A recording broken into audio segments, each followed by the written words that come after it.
empeñarse. O a veces estar bien con alguien, pero sin esa persona estaría mejor. Sí, eso está bien. Eso también pasa mucho, ¿eh? Yo soy muy feliz, estoy muy enamorada de ti, pero es que no soy realmente feliz como me gustaría, no estoy haciendo lo que quiero. No, a veces si te lo planteas dices, hostia, pues estoy mejor solo que con aquella persona, ¿no? Me realizo más y hago más cosas. Sí. Pero bueno.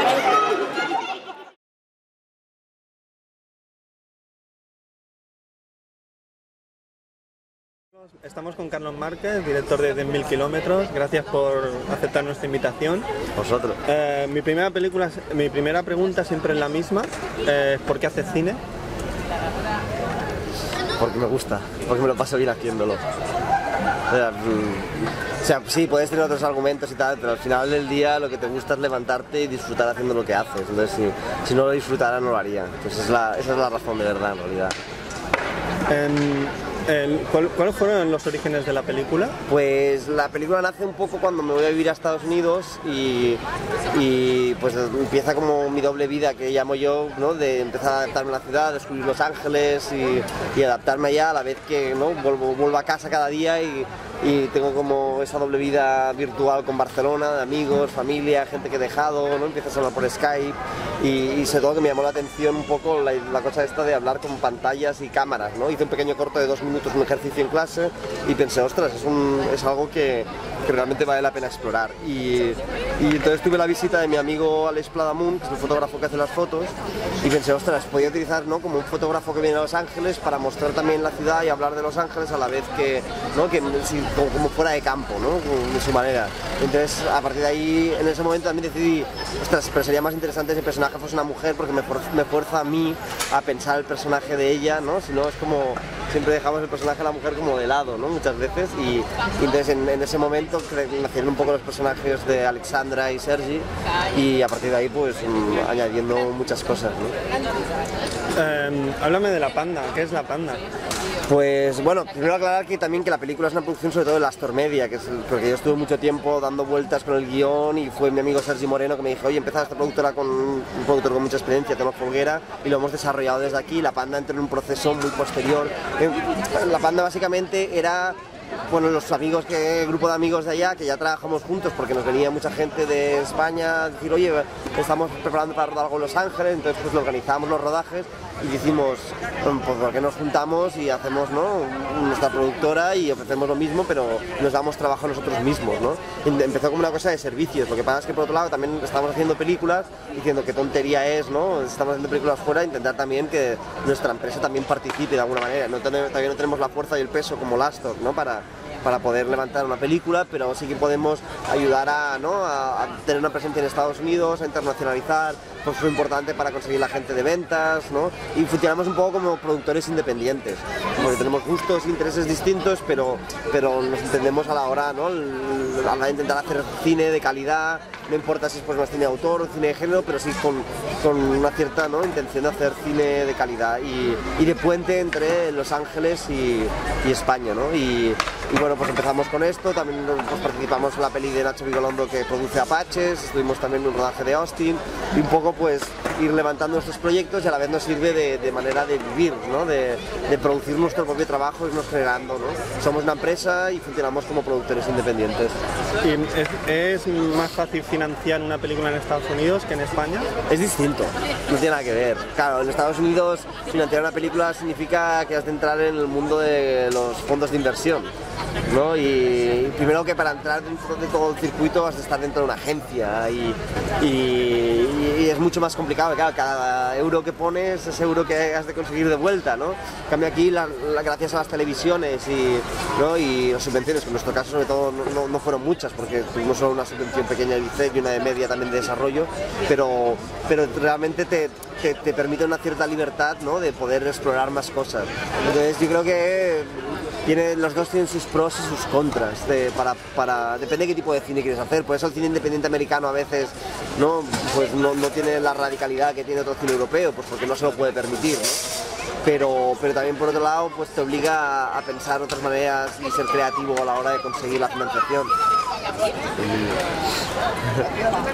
La película habla de la idea de buscar fuera lo que se niega aquí, ¿vale?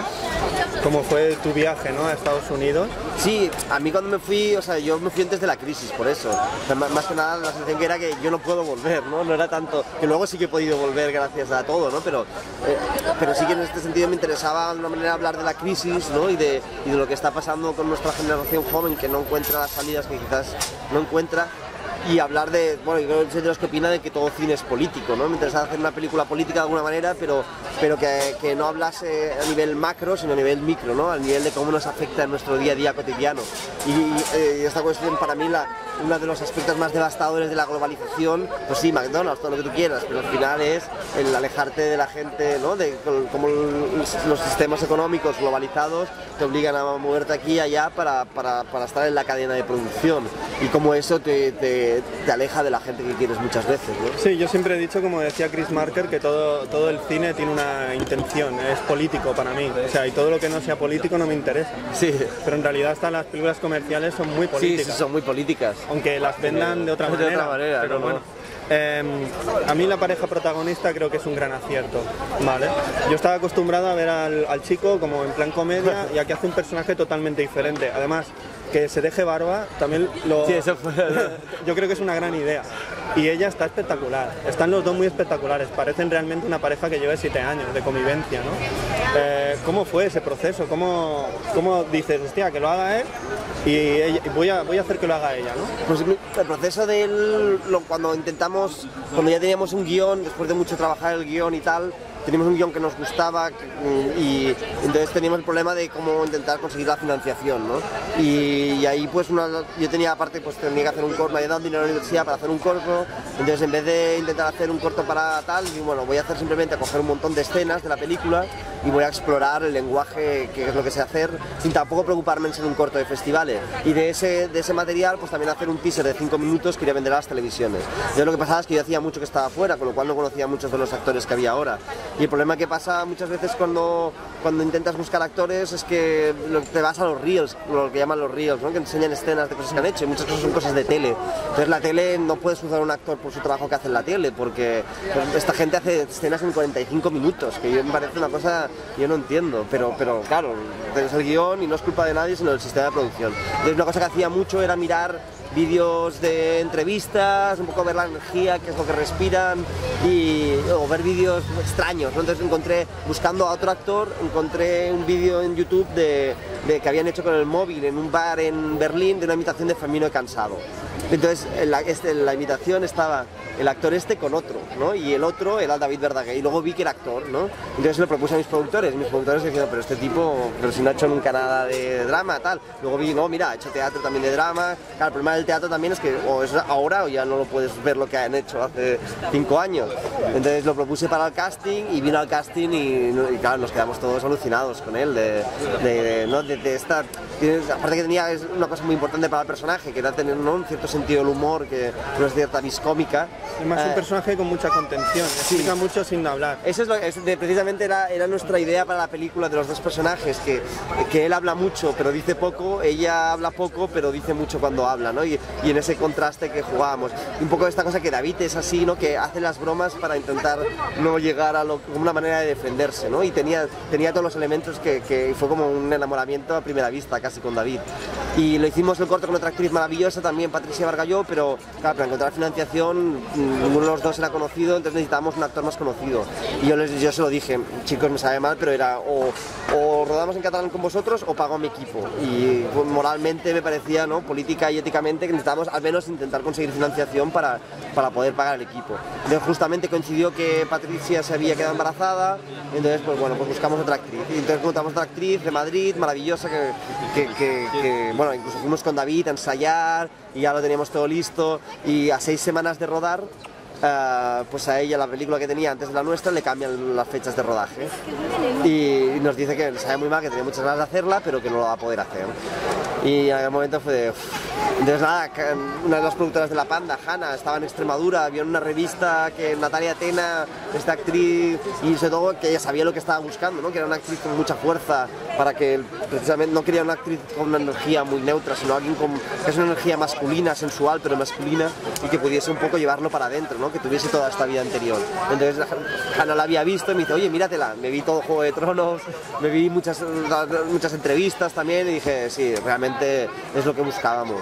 Y claro, es una semana, o sea, a 6 semanas de rodar, la preproducción como mínimo necesitamos 5 semanas, necesito 2-3 semanas de ensayo, entonces era como, nos dimos una semana de plazo y enviamos la oferta ahí, fue como un poco de, bueno, pues también casualmente los de la agencia de Natalia habían visto el corto, un asistente, entonces nos dijo, haced esto, entonces fue como toda una carambola que los astros se alinearon. De hecho, el padre de David dice, tú tranquilo, voy a hacer un ritual, porque es maestro yogi, voy a encender unas velas y tú verás cómo sabe, porque si no rodamos en verano, David ya no podía rodar, porque empezaba la temporada del Teatro Ayura y ya no podía rodar.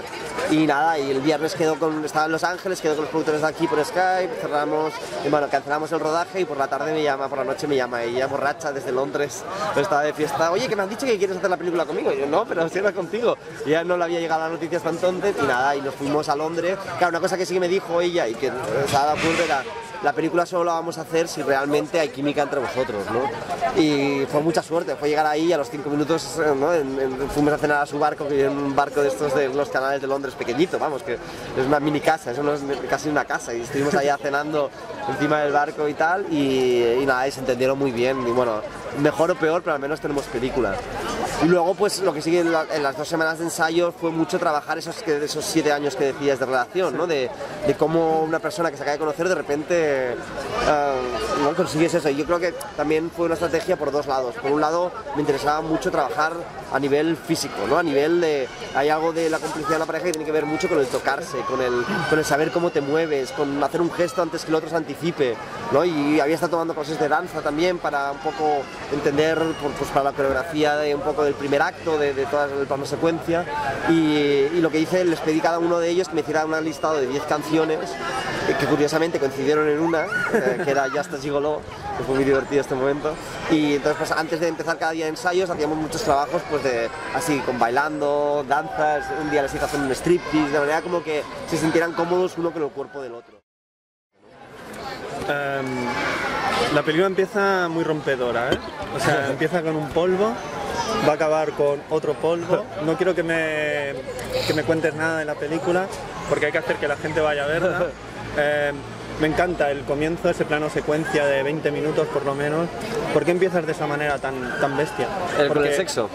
Con el sexo y después con ese plano de secuencia de 20 minutos donde explicas todo. O sea, sí, explicas todo.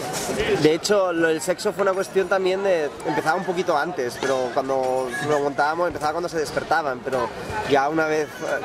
Una de las cosas más difíciles para mí de montar esta película fue decidir cuándo empezabas y cuándo acababas el plano secuencia. ¿No? Cuanto menos corta, más un frame... Y era, no, 2 frames menos, no, 3 frames menos, no, hostia, 5 segundos más. O sea, lo cambié como cada vez que volvía a la primera secuencia tenía la sensación de que nunca había el corte exacto para entrar y salir de la secuencia. Pero... Y fue una cuestión también me interesaba mucho pues hablar del sexo como forma de diálogo también, ¿no? Como algo cotidiano, no hacer una escena de sexo para poner cachondo al espectador, ¿no? De repente es como pausa, ves una película, muchas veces ves la película y de repente hay una pausa, un montaje de sexo y luego la película continúa, ¿no? Sí, porque esta ya empieza con el polvo. Entonces quería un poco romper esta cosa, ¿no? Los preliminares no hay. Los preliminares son los títulos. Son los títulos de hecho, durante un rato teníamos los títulos de crédito, ¿no? Que me hacía gracia esta la Generalitat de Cataluña y sexo, ¿no? Quería ponerlo simplemente, pero luego nos dimos cuenta como no entraba con el estilo de la película, ¿no? Y lo del plano de secuencia de hecho fue un proceso. A mí al principio me daba mucho, de hecho yo no, la idea original que tenía para toda la primera parte de la película cuando estaban juntos, habían como 6 o 7 escenas, quería rodar en plano de secuencia, pero eran diferentes escenas.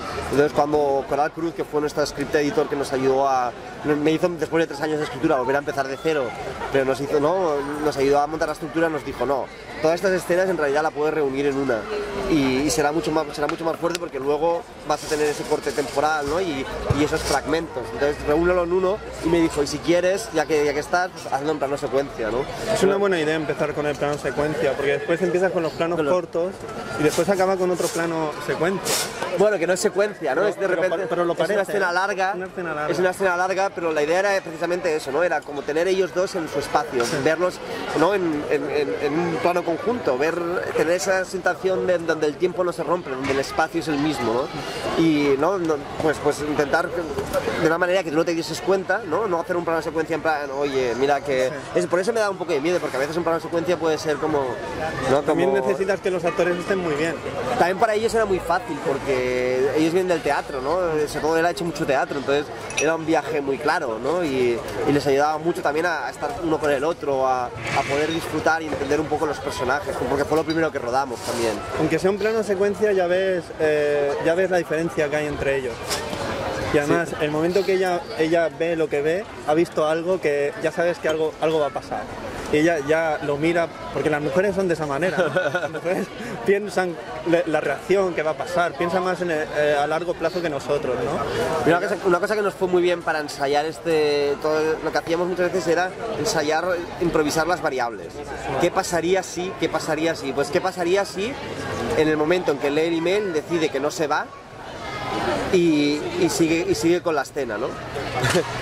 Pues fue como, vale, sigues con la escena, pero de repente ella se lo guarda y él intenta descubrir lo que ella intenta hacer. Luego, pues lo mismo, ¿qué pasaría si se lo dices más tarde, ¿no?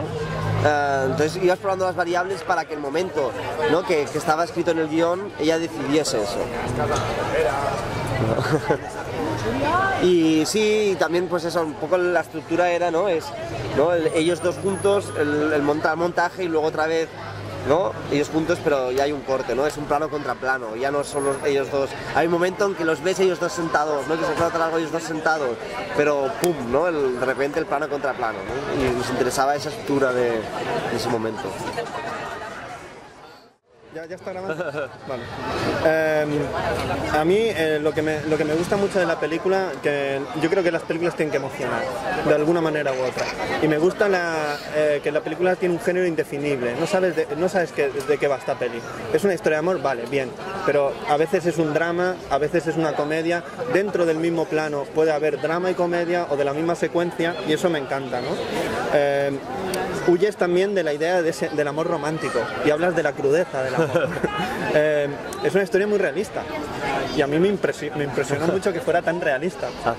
Era una intención desde el primer momento que fuera así. Sí, siempre tuve muy claro que quería un poco huir de los géneros, aunque algunas cosas pueden remitir, pero también huir del melodrama, ¿no? Que era fácil caer en el melodrama, pero no, o sea, huir del melodrama pero no rehuir las emociones, ¿no? Que esto era un poco el reto y a veces tiendo a lo cursi, ¿no? Y era como no, porque no sé, así me gusta y a veces, pero era un poco también, pues que muchas veces parece que el no mostrar las emociones es lo que hay que hacer y es que se ha convertido muchas veces en el cliché del cine de autor, ¿no? El cine de autor tiene que no enseñar sus emociones, ¿no? Y lo entiendo en Tsang Ming Liang porque todo su cine va de eso, pero nosotros no somos así, ¿no? Una cuestión también que me interesaba era mostrar pues culturalmente cómo nos relacionamos, que nosotros somos como los italianos, ¿no? Y me encanta, yo soy me flipa Ozu, pero ves Ozu y tú no puedes hacer eso porque no somos así, porque tiene esta manera, ese tempo, la manera en que se han construidas las casas, ¿no? Y en todo caso la pregunta que yo me hacía era si Ozu fuera de Barcelona, ¿cómo haría las películas, ¿no? Entonces un poco era reflejar la vida tal cual, ¿no? Que es que no la realidad, porque la realidad yo creo que es siempre construida y que el realismo es muy así, pero sí la experiencia, ¿no? La experiencia que tengo yo con mis amigos, con mis parejas, de que en un momento puedes reír, en otro momento puedes llorar, puedes estar riendo cuando estás llorando cuando en realidad quieres estar riendo y el absurdo a veces de las cosas, ¿no? Y que las razones, que todo tiene sus razones, pero las razones no siempre son directas, ¿no? Sino que a veces van por otro camino de lo que nos esperamos. Me has hablado de esta película que ha sido una película como referencia que le pasaste al actor. A mí el comienzo en la película tiene como el punto de partida, no sé si has visto It's All About Love del Thomas Winterberg, que es una pareja que también se relaciona por Skype hasta que cortan y el tipo, Joaquín Phoenix, se va a me parece que es un Nueva York apocalíptico. Hostia. Y ahí cuando el mundo se está derrumbando, ellos parecen que quieren salvar lo que ya no tienen, que es el amor, ¿no? Y yo digo, mira, como punto de partida se parecen, ¿no? Estas películas. Sí, no lo miraré, ¿cómo se llama? It's all about love. Está editada en DVD y tal. Salía Joaquín Phoenix, Claire Denis y Sean Penn, del Thomas Winterberg, el que hizo Celebración, y aparte de esta película que me has comentado, ¿tenías alguna película más de referencia, algún autor? La película que teníamos así, que yo siempre la tenía desde el principio, que es una de mis películas favoritas y que yo creo que es la gran película sobre el amor a la distancia, es I Fidanzati, de Hermano Olmi, que es uno de los directores favoritos de los... Sí, de Hermano Olmi he visto El Empleo. El Empleo. El árbol de los pues es la que hizo después del Empleo, yo creo. Y... El Empleo es demoladora laboralmente. Sí, pues I Fidanzati coge cosas, muchas también del Empleo, pero a mí me parece, bueno, no sé, me gustan todas, pero quizás El Empleo, El árbol de los zuecos y Fidanzati son tres de las que más me gustan. Y tiene, o sea, la película curiosamente empieza con también una escena muy larga, maravillosa, pero es mucho más es muy costumbrista, ¿no? De Milán, y un baile allá, curiosamente, y es un trabajador del norte en los años 60, ¿no? Que se va al sur, al revés de lo que es normalmente, que es una cosa curiosa también, que se va al sur a trabajar porque le ofrecen un trabajo, ¿no? Y es el contraste entre... Pero básicamente lo que pasa es que, claro, en el momento en que se separan, después de esa escena inicial tan larga, pues lo ves a él en su vida, ¿no? Claro, pierde el contacto con ella durante un tiempo, entonces lo que empieza a hacer como una imaginación de ella, ¿no? El mundo donde no hay Skype. El mundo donde no hay Skype. Y luego el momento, cuando ya pasa bastante tiempo la película, se empiezan a escribir cartas, ¿no? Y parece que de repente hay una reconciliación, un momento de tal, se quieren, se aman, se dicen las cosas, hay la imaginación de uno enfrente del otro, se besan, todo es maravilloso, y pum, y de repente hay corte, pero la película no se acaba ahí. Entonces, en la última escena de todos, es un día que llueve, el tío se va a una cabina de teléfono, la llama, pero no se oye bien, les dice tal, y ¿cómo estás? No saben de qué hablar, y cuelga, y el tío se espera, ¿no? Lloviendo debajo de un tejado, y quería un poco pensar, ¿no? Que como la tecnología en ese sentido, ¿no? Aparte de la escritura, pues con esa melancolía de que tenía esa escena, quería coger ese momento, ¿no? Y explorarlo en toda una película, ¿no? Yo, por ejemplo, quizá tenga una idea muy romántica del amor, pero yo creo que los amores verdaderos nunca mueren, solo se separan. Todo queda, ¿no? Son pozos que van quedando, sí. Nunca haces borrón y cuenta nueva, y para que cada vez también hay muchas maneras de quererse y de amores, ¿no? Y no tiene nada que ver cómo se quería en el Renacimiento, cómo se quería, ¿no? El romanticismo, la idea que tenemos del amor es un amor romántico, ¿no? Antes no existía, tenían otra perspectiva del amor, ¿no? Y evidentemente los griegos, nosotros tenemos otra que va cambiando constantemente, ¿no? Y a veces también yo creo que es interesante deshacer un poco los conceptos, ¿no? Y que es mucho más complejo y que se juntan muchas cosas que a veces no es tan sencillo de esta cosa de, oh sí, el amor, plano contra plano, están enamorados, ¿no? Esa cosa tan maravillosa que pasa en el cine, plano contra plano, si quieren. Hay una película del Frank Perry que protagoniza el Bar Lancaster, que se llama El nadador. Él va nadando por piscina y se va encontrando amores de toda su vida. Es muy interesante, es muy chula, es una peli de los 60. Ah, miraré. Sí, y está muy bien. La película se rodó en Barcelona, en Los Ángeles. Bueno, la película se rodó, de hecho, la Panda entró cuando decidieron con los de Lastro, dijimos, sí, vamos a rodarlo en 2 sitios a la vez. Venga, va. Una superproducción. Bueno, no, tampoco es superproducción, porque con la Panda tenemos todo el equipo allá, sí. Y podíamos rodar en mi casa de Los Ángeles. Entonces, ¿La casa que se ve es tu casa? No, la que quería rodar originariamente. De hecho, lo que se ve en mi casa, cuando el primer plano que ves en el Skype, sí. Que ves, eso es la vista desde mi casa. Vale. Pero en el momento en que enseña, ya pasamos, hay un corte escondido a cuando pasa al interior del patio. El patio interior ya es el patio que encontramos para la casa en Barcelona. Se rodó en el barrio de Gracia. Los Ángeles era el barrio de Gracia. Que muestras un Los Ángeles muy diferente, ¿no? Sí, a mí me gusta mucho Los Ángeles. Yo creo también es una ciudad que ha sido muy maltratada por el cine. Es como dices, la ciudad donde más películas se han rodado y que menos has visto realmente. Hay una película, no sé si la habéis visto, que se llama Los Ángeles Plays Itself, no. De Tom Anderson, que es un crítico y tal, muy buena, ¿no? Que explica realmente todo, como diferentes retratos que se ha hecho de la ciudad, desde qué perspectiva, cómo se ha utilizado. Y bueno, aparte que es una ciudad que también genera muchos libros, pues una ciudad muy única, muy extraña, muy diversa también, porque a veces también tenemos una idea de que todo el mundo se dedica al cine en Los Ángeles, pero bueno, en realidad en una ciudad de 14 millones de habitantes, tan solo el 3% de la población se dedica a la industria de entretenimiento. O sea, y lo que lleva alrededor, o sea, el 97% de la gente pues, son mecánicos, trabajan en la industria aeronáutica, trabajan en servicios, en tal, o sea que también me interesaba huir un poco también la ciudad, contar un poco la ciudad que vivo yo, ¿no? Y hablar de eso. Una idea muy interesante de la película es cómo la tecnología está cambiando nuestras vidas y sobre todo la manera de relacionarnos. O sea, esto es peligroso, yo lo veo que es muy peligroso. Ya la gente ya no se llama por teléfono, envía un WhatsApp. Sí, también... Ya el teléfono es una cosa muy fría, pues el WhatsApp ya ni te digo. También el WhatsApp te permite de repente tener grupos de WhatsApp, que no digo que sea bueno, pero también te permite en ciertas maneras no seguir en contacto, pero compartir ciertas cosas, ¿no? Yo soy muy cauto en el sentido de demonizar la tecnología, porque creo, ¿no?, que la tecnología no es ni buena ni mala, que depende un poco cómo lo utilices. Sí que es cierto que yo creo que el problema de la tecnología en este sentido, de lo que llevan nuevas tecnologías, que ya son viejas porque llevan 20 años aquí, pero que te hacen no estar en el sitio donde estás. Estás mirando un WhatsApp, estás aquí contigo enfrente, pero estoy mirando un WhatsApp a otro sitio. Estoy mirando el Facebook, me está hablando de otro amigo que tengo no sé qué. Estoy hablando por Skype con otra persona, o sea, estás pero no estás.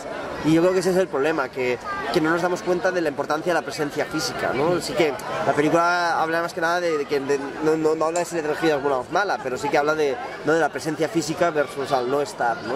Y cómo eso es insustituible.